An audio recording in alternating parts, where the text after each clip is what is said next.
Israel expresses remorse for killing 3 hostages it says were misidentified as a threat. Also, the growing dangers on the Red Sea leave shipping companies to consider their options. Not everyone's on board the express construction of Mexico's major train project and the winning recipe blending the sweet tastes of multicultural Australia. I'm Ricardo Goncalves. This is SBS World News.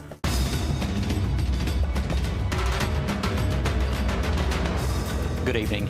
Israel's Prime Minister Benjamin Netanyahu says Israel will dress its wounds and learn its lessons after the army mistakenly killed 3 hostages held in Gaza. News of the incident came as US diplomats urged Israel to change tactics. There's increasing pressure inside Israel too. Calls are growing for the government to restart negotiations with Hamas, designated a terrorist organisation by some nations, including Australia. They have one demand: a deal now. After learning Israeli soldiers mistakenly killed 3 hostages taken by Hamas, outrage in Tel Aviv. They say the Prime Minister has blood on his hands. You have so much political power, but you only understand military power. It won't work for you. We will not be silent while more and more abductees die. Yotam Hayim, Summer El Talaka, and Alon Shamriz shot dead. Just yesterday, Alon's mother said she still had hope. We remain in hopeful anticipation and optimism that it will happen soon. The IDF says troops erroneously identified them as a threat. Almost all of the RPG crews and IED crews that have been attacking our tanks and our troops have been dressed in civilian clothes. So it creates a very dynamic and challenging combat environment. This is the combat environment.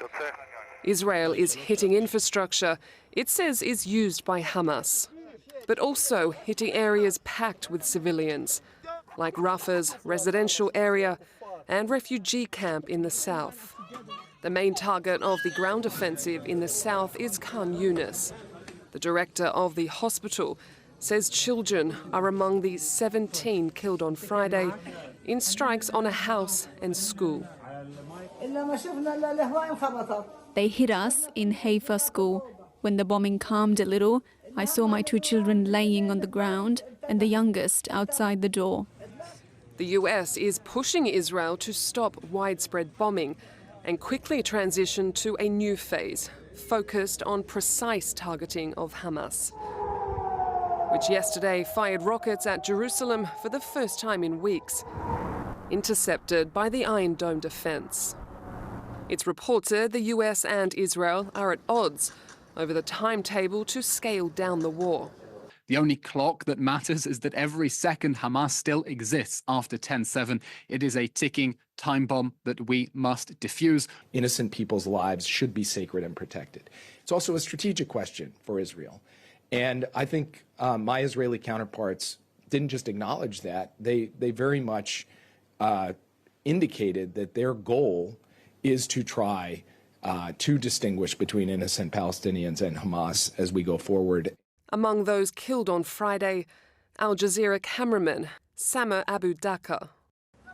The network says he was filming at a school that had been hit by an airstrike when a drone launched a second strike.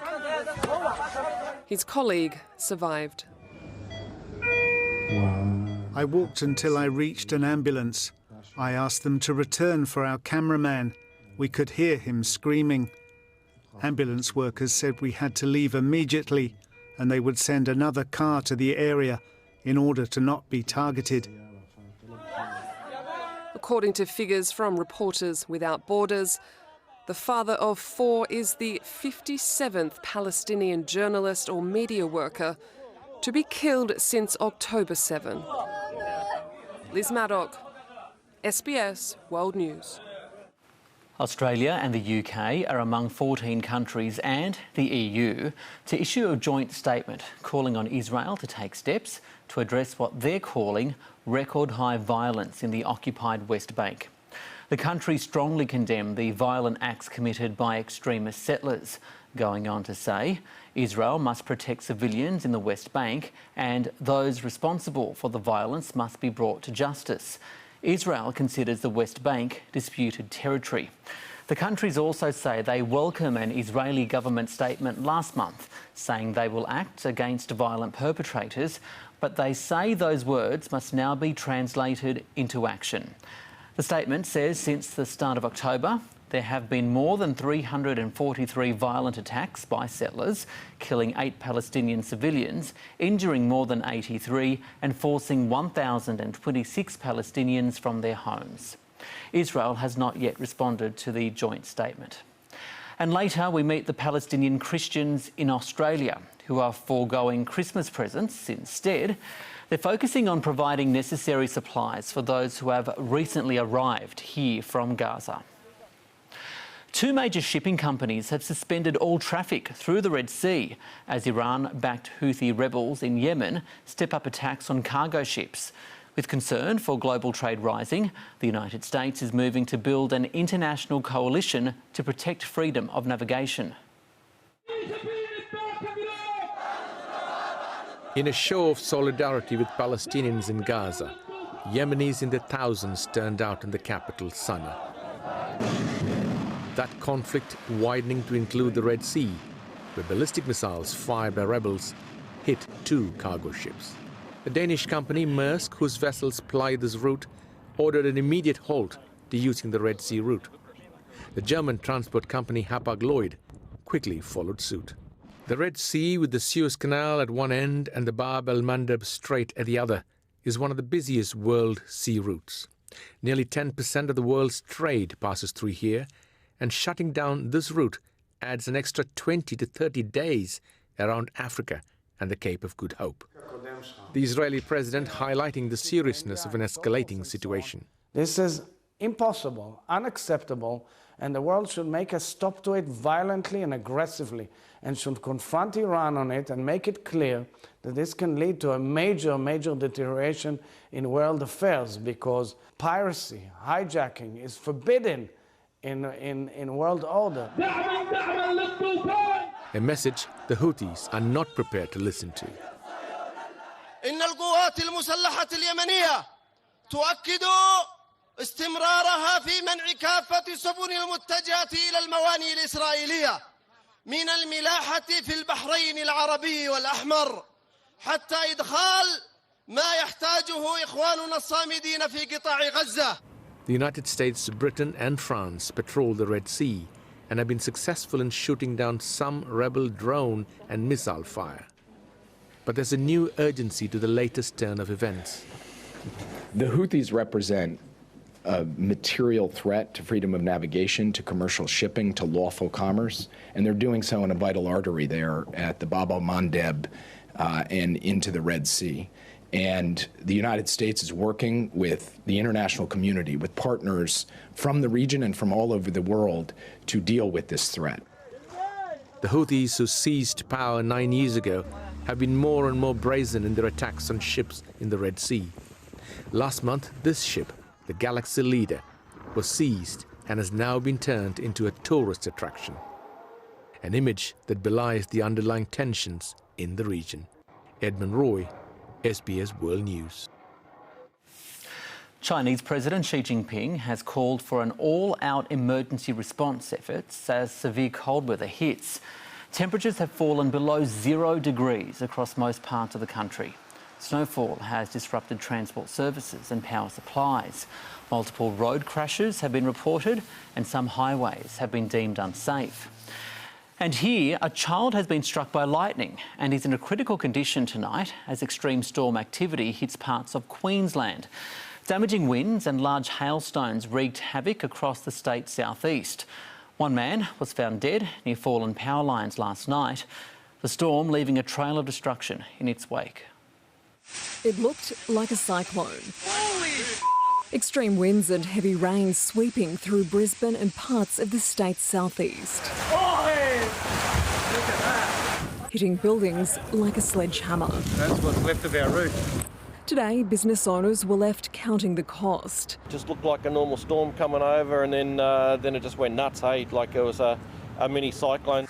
Residents watched on, hoping their homes would withstand the force of nature. At Archerfield, planes were flipped and thrown about the airfield as wind gusts topped 169 kilometres an hour. There were more than 24 delays, diversions and cancellations at Brisbane Airport due to dangerous conditions. This driver sought shelter at a petrol station. Look at that, guys. Look at that roof. So the roof's going to come off in a minute. The rain so intense, water pooled at Bowsers as some made a run for it. The number of stations picked up around about 100 millimetres of rain through the course of the afternoon and evening, but it all came in really, really quickly, including one observation of 90 millimetres of rain in less than an hour. A 30-year-old man died after being found unconscious near fallen power lines. Can I send my heartfelt condolences to the family of the man in Murray who died trying to help during the storm last night. Any fatality of a Queenslander in an event like that is tragic. And this afternoon, a child was rushed to hospital after being struck by lightning. Close to 40,000 homes and businesses were left without electricity. A lot of trees down, either on roads and backyards and on people's roofs. More storms are forecast for Queensland's southeast this weekend, along with heatwave conditions there, as well as the top end and northeastern WA. We are expecting a number of regions to see temperatures significantly above their average. Temperatures nudged 40 degrees in some parts of New South Wales today as Sydney and the Hunter fell under a total fire ban. Kath Landers, SBS World News. Still to come, the official report into Matthew Perry's death is released. Also, Rudy Giuliani has no regrets despite copping a hefty penalty for his false claims about 2 election workers. Kyiv residents worry Western support for Ukraine is fading, and the twisted tale that left a baby found safely in a tree.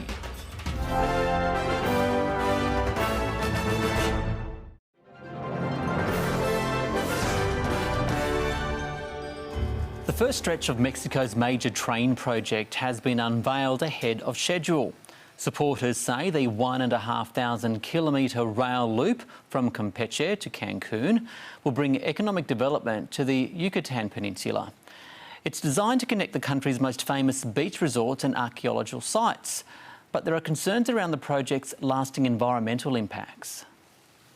It's the second largest rainforest in the Americas, stretching across Guatemala, Belize and Mexico. The Maya Forest, home to countless rare and endangered species, as well as indigenous Mayan communities, now cut in two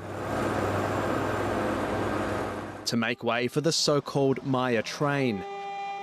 Environmentalists horrified, chanting, "This isn't a Maya train, it's a military train." Se está vulnerando el corredor biológico más importante de México y de América después del Amazonas, y se está vulnerando el acuífero más importante de la península de Yucatán. El desarrollo del Tren Maya y los desarrollos inmobiliarios que trae viene a causar un gran problema medioambiental en la zona. Beneath tons of heavy machinery lies the cenote, famous in the Yucatan Peninsula. The ancient Maya used the limestone aquifers as water supplies and regarded them as portals to the underworld. And what the train is doing is not only putting all of these piles into the aquifer that are, already affecting the water, but it also brings with it, the train also brings with it, millions of people that are going to come to live here. Mexico's president unveiled the first section of the train line, hailing it a historic day. No exageramos si decimos que no hay una obra así en la actualidad en el mundo. The project has reportedly blown out to triple its initial budget, but the government says the whole circuit will be operational by March, nearly 10 years ahead of schedule. Cancun residents largely welcoming the new train. Transporte va a ser un poquito más rápido a lo mejor, pero pues igual sí trajo consecuencias, ¿no? Porque como dicen que está debajo de los cenotes, que igual y con el tiempo igual pues cae todo lo que vino a destruir de fauna y animales, flores silvestres, todo eso. Yucatan's water agency says between 2003 and 2020, the availability of fresh water had fallen by 60%. Environmentalists fear contamination of the underground caves and rivers may just accelerate that trend. Taisok Husey, SBS World News. 2 tons of cocaine made to look like charcoal have been seized by Colombian authorities. They say the drugs were intended for Europe and estimated to be worth $16.3 million. Last year, police seized illegal substances mixed with various products like coffee, fruits and canned food. Donald Trump's former lawyer, Rudy Giuliani, has been ordered to pay more than $220 million in damages to 2 former election workers. He was found to have defamed them. The jury awarded the women from Georgia more than 3 times the amount they were seeking. Rudy Giuliani still swinging, even after a crippling jury decision against him. The absurdity of the number merely underscores the absurdity of the entire proceeding. But for election workers Ruby Freeman and her daughter Shay Moss, what Donald Trump's former lawyer publicly said of them went well beyond absurdity. The lies Rudy Giuliani told about me and my mommy after the 2020 presidential election have changed our lives, and the past few years has been devastating. The jury's task to determine damages, a judge having already ruled Giuliani defamed them with false accusations that the Georgia election workers helped rig the 2020 election against Donald Trump. It's obvious to anyone who's a criminal investigator or prosecutor they are engaged in surreptitious illegal activity. Allegations Giuliani kept up even during the trial this past week. They were engaged in changing votes. The women recounted receiving death threats, expletive-riddled messages, lynching wished upon them, strangers showing up at their homes. Today's a good day. A jury stood witness to what Rudy Giuliani did to me and my daughter and held him accountable, and for that I'm thankful. Giuliani said he wasn't responsible for the attacks and threats and will appeal, then let loose, further fanning stolen election talk. I know that my country had a president imposed on it by fraud. Those are who has caused. These are not conspiracy theories. These are proven facts. What is established is that the 79-year-old former New York City mayor appealed to Donald Trump earlier this year for help with his mounting legal bills. Since then, he's been criminally indicted in the Georgia election interference case. Outside court, Giuliani said he didn't regret a thing.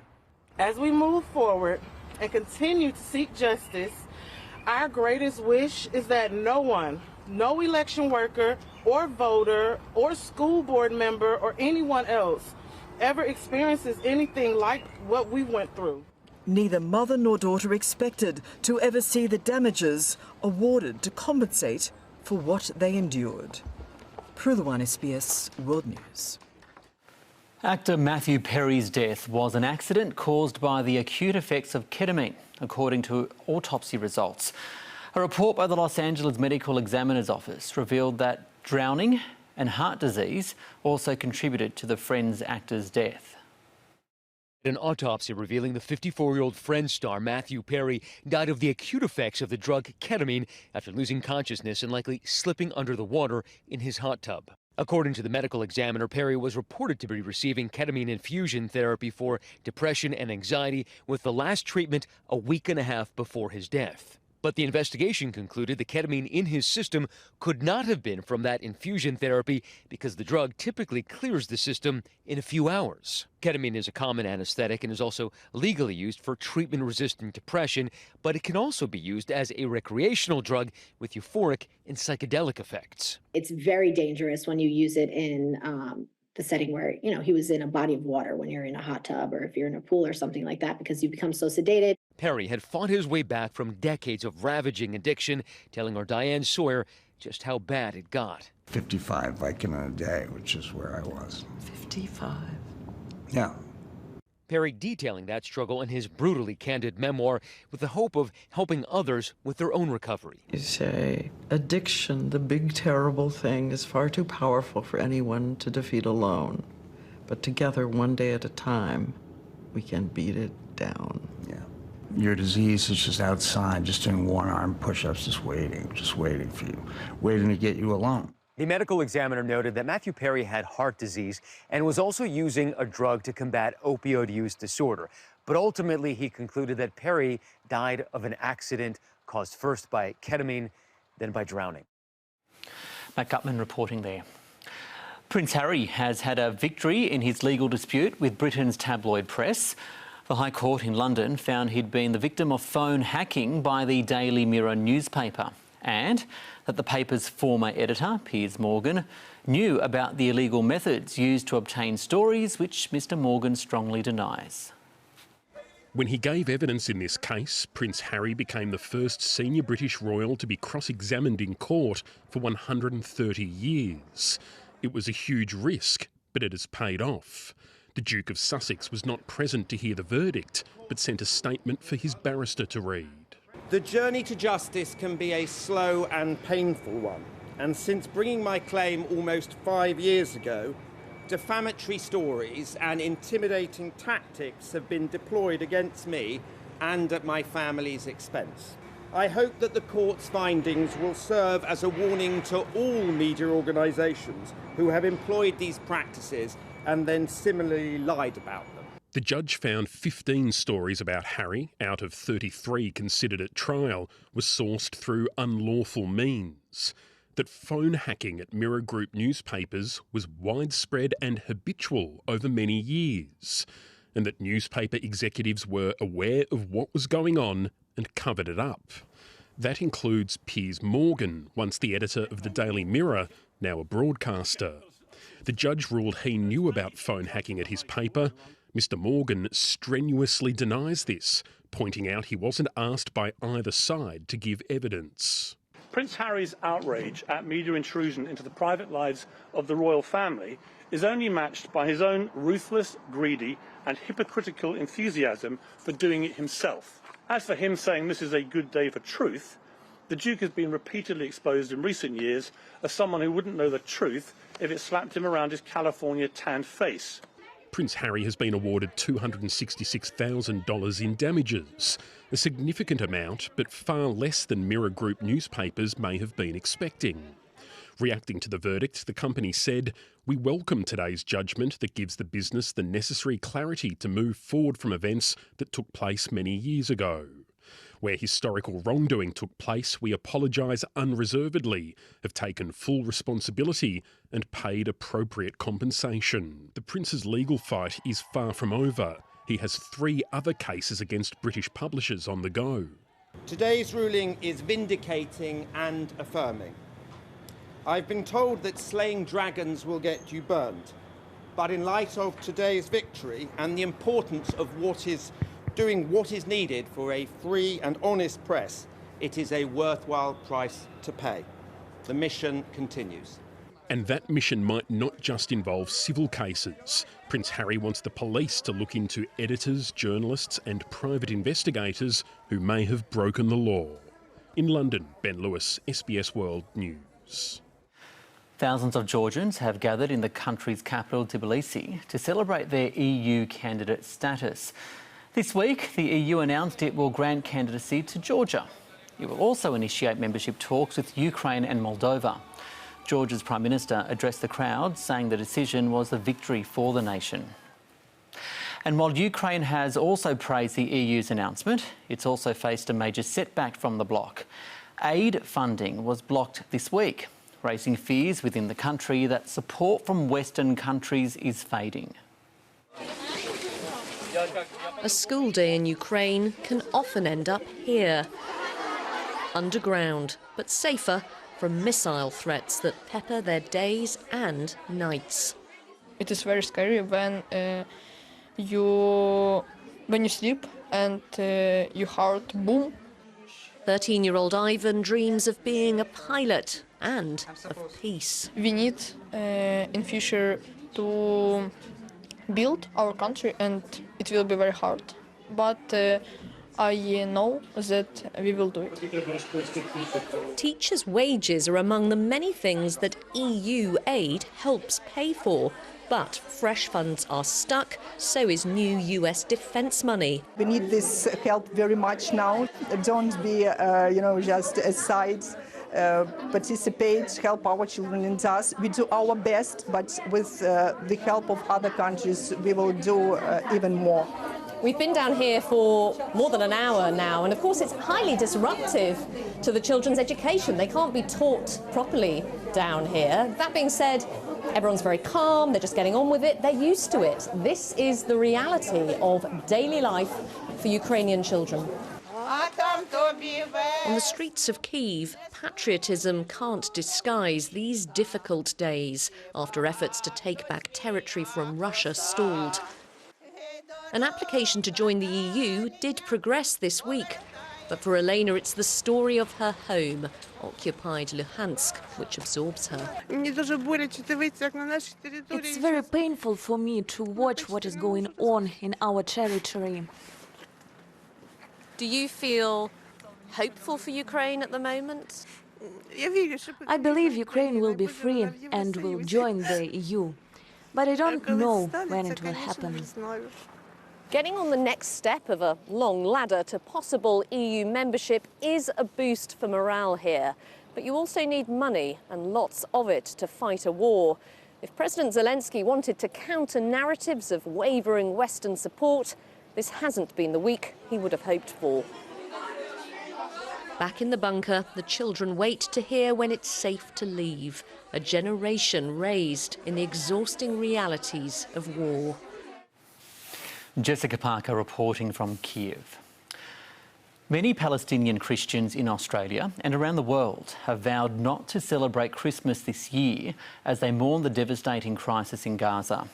Only around 1,000 people of Gaza's 2.4 million population are Christian. Most of them are seeking safety in churches there, with fears from the community their existence in the Strip is under threat. Their families in Australia are now turning to their faith to help navigate the horrors of conflict in the Middle East. In what's supposed to be the most blessed season, this church in Sydney filled with Palestinian Christians who have much to pray for.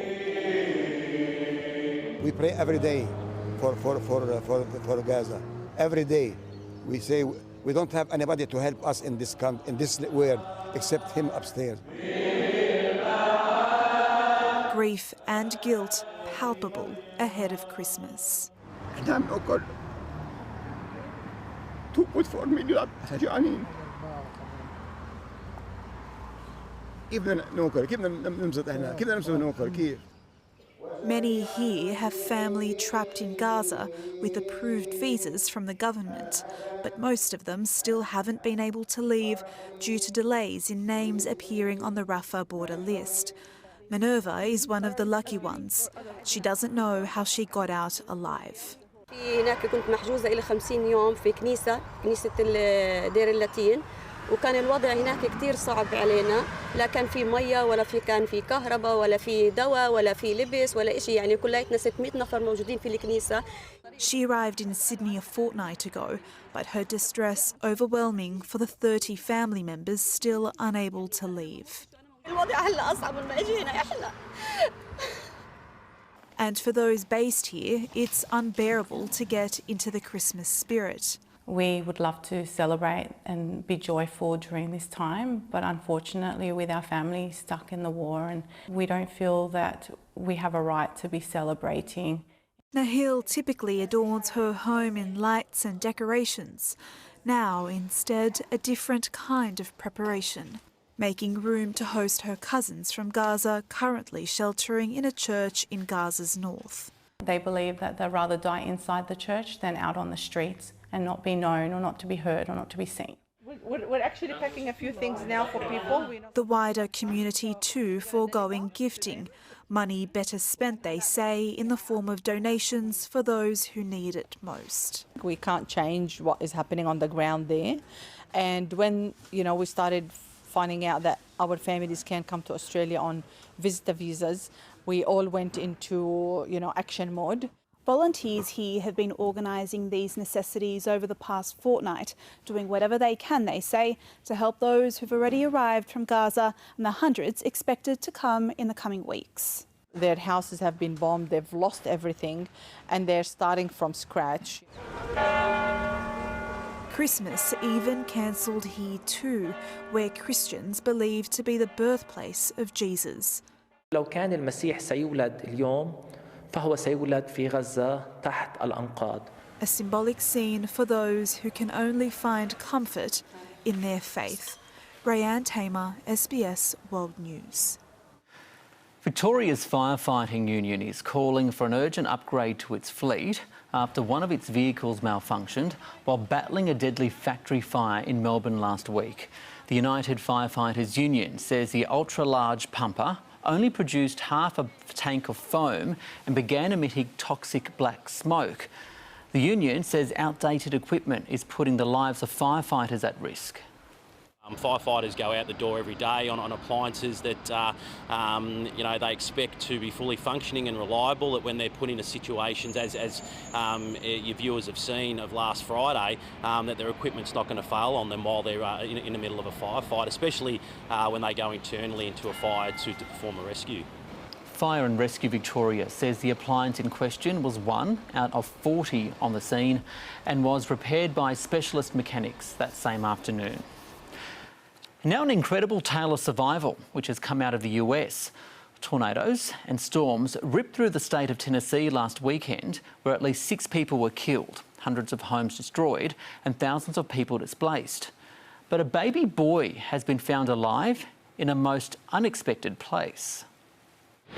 Oh my God. One of at least 2 powerful tornadoes in Tennessee last weekend that left a trail of destruction.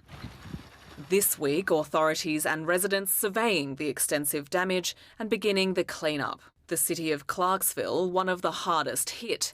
A young family there lucky to be alive after a tornado ripped the roof off their mobile home. Their 4-month-old baby Lord, in his bassinet, pulled up into the air. The roof came off first. The tip of the tornado came down and picked up the bassinet with my baby Lord in it. And he was the first thing to go up. His father unable to reach him. He tried to grab him, but he couldn't. And the tip of the tornado sucked them both up. Holding on to her other child, 1-year-old Princeton, 22-year-old Sydney Moore was also swept up by the force of the tornado before falling and becoming trapped under a collapsed wall. Princeton was on my chest and whatever that was crushing me. After the storm passed, the worried parents searched for baby Lord. Pretty sure he was dead and we weren't going to be able to find him. To their astonishment, they found him, still in his bassinet, in the branches of a tree. It looked like a little tree cradle. He was just laying there. With just a few cuts and scratches. I don't know how we survived. The children's playpen also wrapped around a tree trunk, a reminder of the tornado's force. This is his crib. All of that's his crib mattress. Their home and possessions destroyed, the family is now trying to rebuild, but thankful for what they say is a miracle they all survived. Alexandra Jones, SBS World News. A team of scientists are researching how the air pollutants we inhale affect our brains. Studies are being conducted in the UK with volunteers to determine which daily elements have the worst effect. Breathing in polluted air in the name of science. Bryony Evans is a volunteer at this Manchester University lab, where scientists are trying to learn about the impact of fumes on the brain.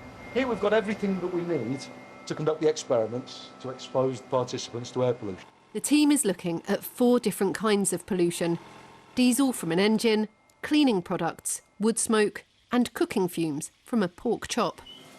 The pollutants are carefully measured and piped into a giant's plastic bag. Are you feeling okay? The volunteers are exposed to a different fume on every visit to see which ones have the biggest effect on the brain.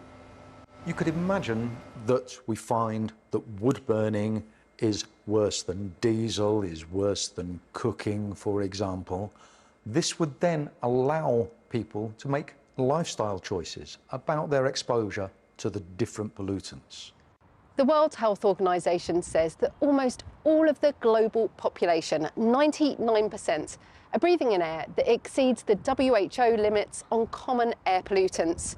And the combined effect of outdoor and indoor air pollution is contributing to 7 million premature deaths every year. This makes it the leading environmental cause of premature death. Ready? Begin. The participants carry out cognitive tests before and after their exposure.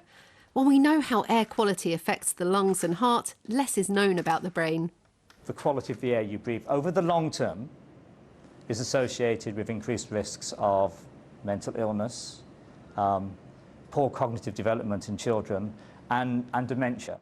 So what we're trying to do in this study is understand not the nature of the association, but why there's an association. Deep breath in and blast it out. Taking part in the experiments is a big commitment, but one that Breanna says is worth it.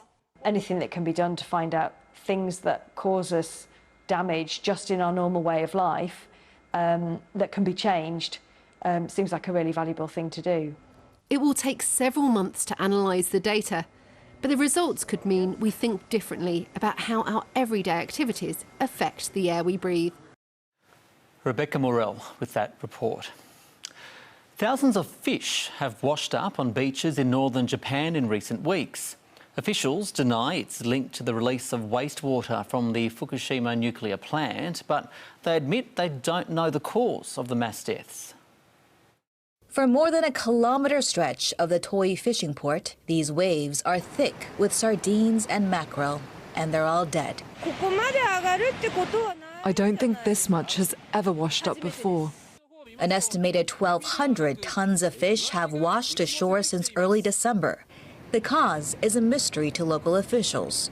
The uncertainty has led to speculation it could be tied to the release of wastewater from the crippled Fukushima nuclear plant. That's 600 kilometers south on Japan's main island of Honshu. But officials say water monitoring surveys have shown no abnormalities since the country's largest electricity provider, TEPCO, began pumping out water, holding amounts of the radioactive material tritium into the Pacific Ocean in August. One researcher at Hakodate City, where the fishing port lies, says it's unlikely Fukushima seawater reached the northernmost island of Hokkaido. He says sardines would have been headed south to Honshu at this time of year. One possible cause is that the school of fish was chased by a larger fish to exhaustion, then was washed up by the waves. Another possibility is that the school of fish entered frigid waters during their migration, then were washed ashore, but details are uncertain. Authorities are advising residents against eating the fish. Heavy machinery has been brought in to clear up the dead fish, a task that could take until the end of the year. Eunice Kim reporting there. Gelato means frozen in Italian, and its history there stretches back more than 500 years. But an Australian entrepreneur is putting a new twist on this popular treat. As Small Business Secrets discovered, he aims to share his diverse flavours with the world. You don't get much fresher than this creamy iced treat. It's being made with ripe pomegranates, popular for Iran's midwinter celebrations known as Yalda. Iranian people usually celebrate it this night. It's actually the special fruit for Yalda. The golden orbs filled with red seeds are a delicacy for family gatherings, held around December 21st. It's the longest night of the year, and they say it's the darkest night of the year. So people don't want to be lonely during this longest night. So they sit down together, they have family time. This chain was founded by Mr. Arfai, who migrated to Australia in 2008 from Iran's capital, Tehran. Gelato is an Italian product. However, in Iran, for many, many years, we had a different type of gelato, which is made with saffron, pistachio and cream. And that's another top choice for the Iranian diaspora. Having pistachio right now in a gelato really takes me back to the days where in Iran, we used to have pistachios in every occasion, every tradition, and every celebration. However, this business caters to a diverse range of tastes.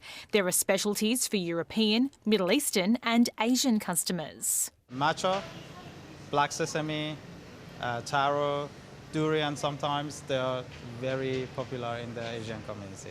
This software engineer turned gelato king says flavour diversity is a winning recipe that's led to rapid expansion. We sell around 200,000 litres of gelato, which is quite a lot. Now we have 23 shops across Australia. We've got shops in Melbourne, we've got shops in Sydney, obviously. We'd like to expand it to all Australia. So far, Mr Arfai says the vast majority of franchises are owned by migrants from Iran. It's word of mouth. We didn't want it to make it exclusively for Persian people, but at the moment, yes, there are 80% Persian people. However, having conquered the diverse tastes of Australia, his sights are now set on distant horizons. In 5-year plan, we have the plan to go to New Zealand, East Asia, Middle East and US. This is such a great story where multicultural business leaders bring elements of their culture and history, blended with others, produce new ways of delighting customers and taking it to the world.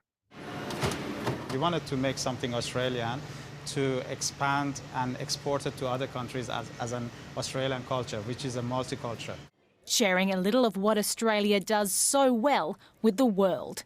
Francesca Denuccio, SBS World News.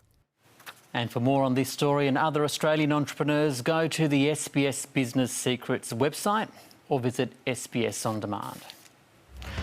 Coming up, the Japanese baseball star causing a stir and breaking records in LA, and a flash on the sun has impacts on Earth.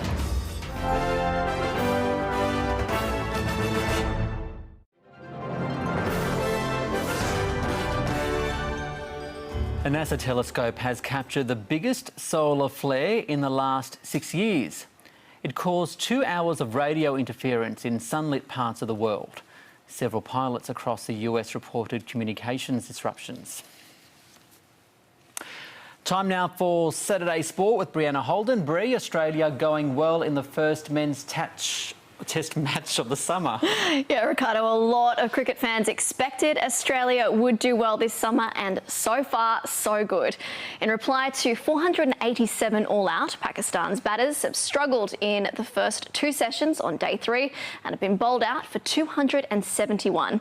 Australia opting not to enforce the follow-on. Starting the day more than 350 runs behind, Pakistan's batsmen knew they'd be under early pressure. They didn't help themselves, close to losing a wicket to the very first ball of the morning session. The reprieve was only temporary. Straight through him. Night watchman Karoom Shahzad unable to live with the quality of the Australian captain. But a flurry of wickets wasn't forthcoming, at least in the first hour. Opener Imam Ul Haq keeping Australia at bay with a patient half-century. Imam Ul Haq, his 9th Test match 50. At the other end, Pakistan's best batter, Babar Azam, also looking comfortable with determined resistance. But playing at Perth Stadium for the first time in a test, local boy Mitch Marsh claimed the big wicket and swung the momentum. It had to be, didn't it? Australia's grip on the match tightened 10 minutes before lunch, Imam Ul Haq's vigil ending at the hands of Nathan Lyon and Alex Carey. Just 2 away from 500. With the lead just below 300, Mitch Stark added another to confirm Australia's dominance of the morning. I think it's a pretty good wicket. Feels like there's enough there if you bowl in the right areas, but if you miss, there's runs to be scored. So, yeah, there's plenty of play misses over the first, 2.5 days. Pretty good wicket, I think. At lunch, Josh Hazlewood was the only bowler used today yet to take a wicket. But a brutal delivery accounted for Saud Shakil, the 32-year-old's first of the Test match summer. While Usman Khawaja's tumbling catch, again from a short ball, saw Cummins claim his second. Smart work behind the stumps from Carey. This is tighter than a facelift. Saw Pakistan lose a 9th and meant Lyon was only 1 short of 500 Test match wickets. But the crowd wouldn't see Lyon become just the 7th player to reach the milestone. Travis Head dismissed Shaheen Afridi to leave his fellow spinner frustrated. Nevertheless, Australia in charge. Robin Chipperfield, SBS World News. Ange Postecoglou's Tottenham has underlined its top 4 ambitions with a win at struggling Nottingham Forest. Spurs went. It's pleasing. I mean, I think we obviously went through a rough trot in terms of results, but our performances were still pretty strong, and we obviously had significant absences from the team. But it's good to get another win, and we had to earn it tonight. It's a tough place to come. In tonight's action, City will look to go back to second as they face Crystal Palace. Melbourne Victory has consolidated a top 4 position in the A-League Women with a comfortable win over Canberra. Mackenzie Wynett scored the first, while Korea Aquino doubled the advantage. The loss leaves Canberra with just 1 win in 7 matches so far this campaign. Japanese baseball star Shohei Ohtani has been introduced for the first time as an LA Dodger amidst a frenzy of excitement in the US. Sales of his number 17 Dodgers jersey have broken records, with shops struggling to keep up with demand. Shohei Ohtani officially unveiled as the most expensive player in baseball history, and already eager to prove he's worth every cent of his $1 billion deal. 明確な勝利を目指すビジョンと、豊富な球団の歴史を持つ、このロサンゼルスドジャースの一員になれることを、今心より、嬉しく思うと同時に今すごく興奮しています。 However, the Japanese sensation won't see the majority of his pay until the end of his lucrative 10-year contract, paid as retirement income outside of California as a way of avoiding the state's substantial taxes. He would get $2 million a year in cash payments for the next 10 years, but the remaining $68 million a year would not be paid until 2034, over a 10-year period from 2034 to 2043. But the Dodgers have already begun to get their money's worth. Jersey sales for his number 17 shirt broke records within 48 hours of being released. He's just a one-of-a-kind player, just never before seen, and he's just one of those guys where everyone's looking to get his jersey all around the world, so he has a lot of fans. A player so respected, not even fans of his former club, the LA Angels, can begrudge him. Yeah, he was just ridiculous. I mean, he was, he played every single day. He played really hard, and if you think about it, right, in a 6-month season, he only played 5 months and he was voted the best player. With an expected impact on baseball well into the future. I think Shohei's made a huge impact on the youth level of baseball, and that's going to be a really big deal for the future. Though for now, Ohtani is focused solely on proving his worth on the pitch.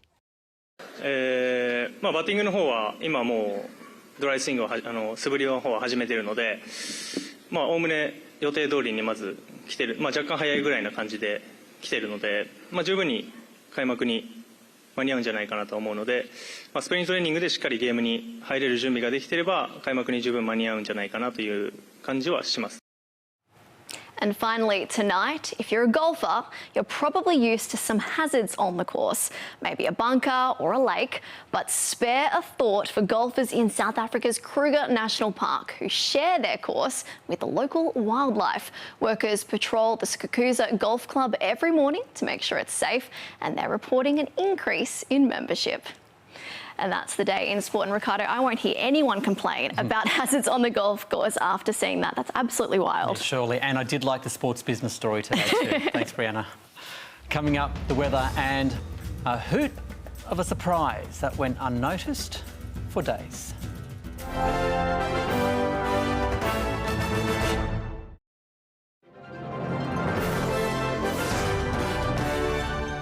To the weather forecast. Troughs will cause showers and storms in southeast Queensland and northeast New South Wales.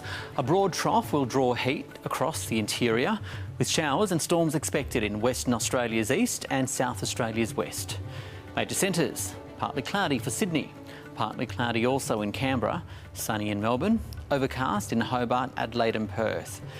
A shower or two and a possible storm for Darwin, and Brisbane will see a possible storm. Further afield, thunder for Nandi, showers in Port Vila. Auckland will see partly cloudy conditions and windy in Wellington. In Southeast Asia, fine for Phnom Penh. Thunderstorms for Kuala Lumpur and Singapore. Partly cloudy in Jakarta. A few showers in Dili and Honiara. Further north, fine in Beijing, Tokyo and Shanghai. Partly cloudy in Hong Kong and similar conditions for Hanoi. Further west, partly cloudy for Beirut and Baghdad. Rain in Islamabad. For New Delhi, fog. To Europe now. Rain in Stockholm, snow in Moscow, drizzle in Warsaw. Sun will be out in London, Paris and Rome. A few showers in Istanbul.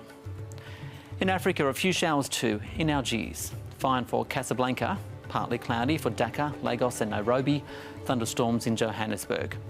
In South America, showers for Caracas, rain in Bogota, partly cloudy in Lima, thunderstorms for Buenos Aires, drizzle in Rio de Janeiro. And for North America, partly cloudy for Vancouver, rain in New York, sunny in Denver, partly cloudy in LA, a few showers in Havana, fine in Mexico City. A US family welcomed a surprise visitor that unsuspectedly entered their house via their Christmas tree. A baby owl was discovered by their cleaner 4 days after the family set up their tree. Bobby Hayes said he had noticed the tree swaying. The bird was found sitting on the lower limb before climbing back into the tree. The owl has since been released back into the wild. That is the world this Saturday. I'll have news updates throughout the evening here on SBS. But from the World News team for now, I'm Ricardo Goncalves, and good night.